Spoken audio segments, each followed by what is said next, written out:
the day she ran. She left her wedding the same day. Not after the vows, not after the dancing. She ran in a white wrapper, barefoot, with dust in her mouth and fire in her eyes. I was there. I saw it with my own eyes. This story happened years ago in my village near Nsukka. It's not a tale people like to talk about, especially the elders.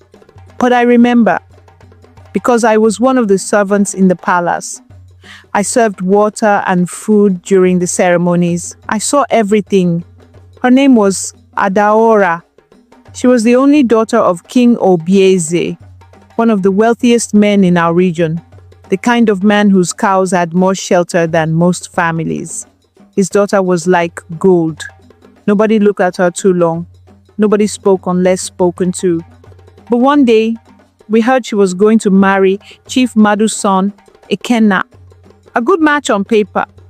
Ekenna was rich too, tall, strong, always wore perfume that smelled like foreign things. But he had a cold heart. Everyone knew it. He beat his houseboys, spoke to women like they were dirt. But nobody dared say anything because of who his father was. The wedding day came, drums, dancing, people from different villages, money sprayed like rain. She wore a white wrapper with red coral beads. Her hair packed like royalty. But I noticed something. Adaora's eyes were empty, like she was sitting in a room full of people, but all alone. Then it happened. Right when the elders began to say the final words to seal the marriage, Adaora stood up. No warning, no smile.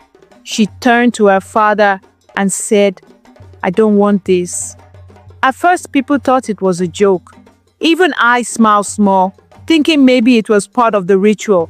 But when her voice started shaking and she repeated it louder, everybody froze. "I don't want this marriage. I never did." Chief Madu stood up in anger. His son looked like he wanted to break something. But before anyone could reach her, Adaora dropped her coral beads and ran. She ran past the crowd, past the palace gates, through the village. Some people shouted after her.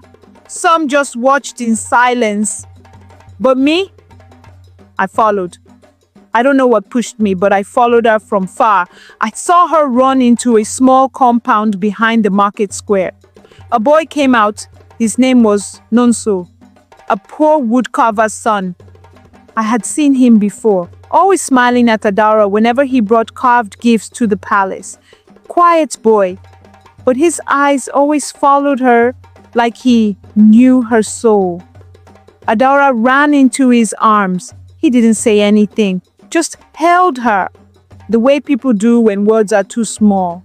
They left the village that same night. Nobody saw them again for years. The king almost cursed the boy's family. People whispered stories about shame, curses, disgrace. But me, I thought it was the first time I saw Adaora look alive. 5 years later, they returned with a child, a girl with her mother's fire and her father's eyes. They didn't come for blessings, just to bury Nonso's mother.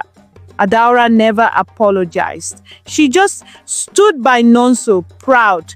And somehow that silence spoke louder than any sorry ever could. They left again the next morning. Some say it was madness. Others say it was love. Me, I think it was freedom. And sometimes freedom comes with a price too high for most people to pay. But Adaora paid it with everything. And somehow she still smiled.